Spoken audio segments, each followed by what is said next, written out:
A few minutes that we have left, could we talk about another subject, and that would be the thoughts on the new budget? Love to. Budget season is here.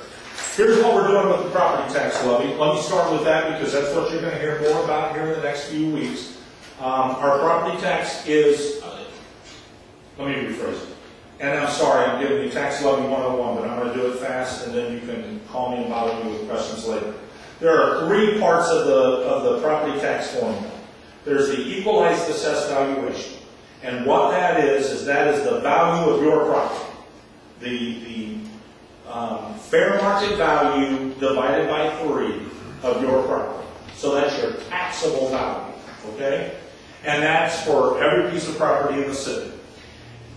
We use that against the property tax levied amount to come up with a property tax rate.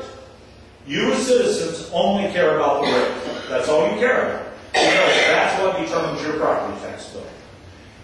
If we lived in a perfect world, every year the levied amount of the property tax would go up. The EAV would also go up, and the rate would go down. That's the perfect world. 3 out of the last 6 years, that perfect world has occurred. Last year, for the first time in many years, the EAV went down. Well, why did that happen? Well, we all know that 2 years ago, the value of the fair market of homes dropped. So the EAV dropped. The EAV dropped, but the levied amount went up, so that meant your tax rate went up. That's not a good thing.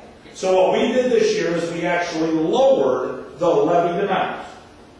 First time we've done that. The reason we did that is because that was the only way to maintain the same rate that you pay if, in fact, we have another decrease next year in the EAV. And my opinion is we will see another decrease in EAV.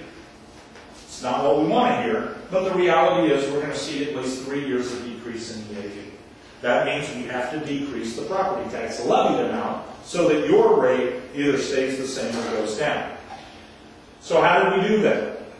Your property tax only pays for, police pension, fire pension, IMRF and FICA, bond and debt interest, and the library. That's it. It does not pay for more police on the street or more fire trucks. It does not pay for streets. It does not pay for parks. It does not pay for recreation. It pays for none of those things. Schools? It does not pay, the city portion does not pay for schools. They're on a different tax. But the city portion, when you pay your $1.98 to the city, pensions, bond and debt interest, and the library. That's it. That's all it pays. Great question. Where do the rest of the revenues come from? Anyone know? How do we pay for all those other things? What kind? Sales. 68% of the revenue that we use to operate government comes from state and city sales tax. So that's why, and I'm sorry I'm getting off topic for just a second, but that's why, and you're going to hear it again, shop in Danville. Think Vermilion County first. Put your 2 cents worth in. Every dollar you spend locally in the city of Danville, whether it's at a retailer or a restaurant, goes towards, part of that goes towards the operational of city government.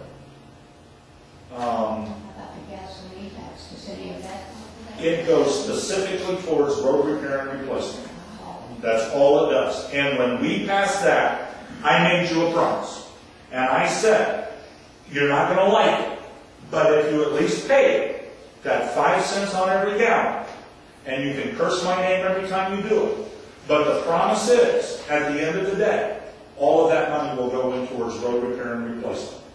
And that's exactly where I spend every penny, and I hope you can see by the amount of road work we've done in the last 2 years, that none of it could have been done without that local road motor fuel tax.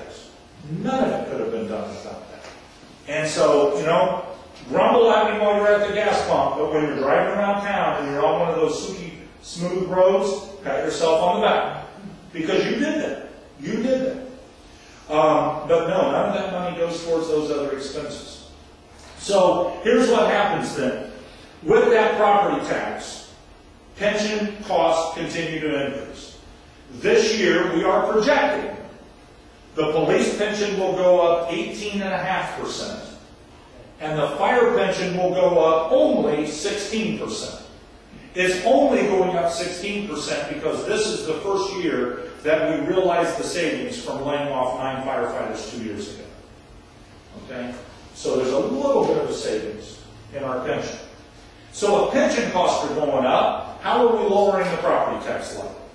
Last year when we passed the sales tax increase, one of the things that we said we would do with that, we said we'd do 3 things with it. We were going to put money back for the general fund reserve. Right now, our little piggy bank, that rainy day fund that you go to and you say, oh my gosh, all heck's broken loose, I need to shake the pig and see what comes out. We have $200,000 in that piggy bank. We are supposed to have 4 months of operating expenditures. My payroll for a 2-week period would exceed what's in my piggy bank today. So the fact of the matter is, if we had some horrible disaster tonight, the city could operate for 1 week before we were out of our reserve. That is absolutely unacceptable. Absolutely unacceptable.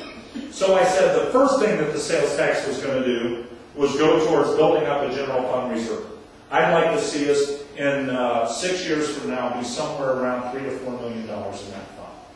The second thing I said we would do with that increased money is we would put it towards an infrastructure fund. Right now, it looks like we may get Fairchild Street built without a lot of local match dollars. But Winter wasn't the case. Do you know why it took us 15 years to do Winter Avenue? We needed to have a $4 million match. Fed said we'll put this in, state said we'll put this in, but where's your money? What are you bringing to the table? That meant we did no road repair and replacement for almost 6 years because with every penny we got, we were trying to save to go towards Winter Avenue. Folks, that's also unacceptable. We can't do that. So the second thing we said we were going to do with that money is start setting money aside into that infrastructure fund so that when we need a local match for these big projects, we've got a little pool of money we can go to get that without stopping all of the other road work in the city. The third thing we said we would do is we would put some of that money back so that if we had to use it to help balance the increase in pension costs, we could do that. And that's how we're doing it this year. We're taking money from the general fund, putting it towards the property tax levy so that your rate won't go up. So that your rate won't go up at the same level that pension costs are rising. Here's a little fun fact for you. Interesting fun fact. 5 years ago, the property tax was putting money into the general fund. We had to stop doing that because otherwise the tax rate would have gone too high. Now today, the general fund is putting money into the property tax levy. We've really gone full circle. But again, at the end of the day, all you care about is what is my property tax bill going to be and how much of that am I paying to the city. Going back to your statement very quickly, and I know, Greg, this is a far longer answer than you want, but yes, schools are a part of your property tax bill. The city, the schools, the county, DACC, you have road and bridge, you have the airport, you have the conservation district, all of that's on your property tax bill. Your property tax bill runs you, yes? Since we live in Newell, how come Newell is the only one in Danville paying for the airport tax? I thought Blackfield also. I think Newell and Blount townships do. Yeah. Newell and Blount both do. Danville Township does not. That's because when the airport was built and the airport authority was established, they went out and said, okay, who's going to pay into this? And Newell and Blount both stepped up and said, hey, we're going to see a great benefit from this. Someday it's going to be economic development. We're going to take advantage of this opportunity. Yes, we want to pay into it. Danville Township said we want nothing to do with it. and so they referended their way out of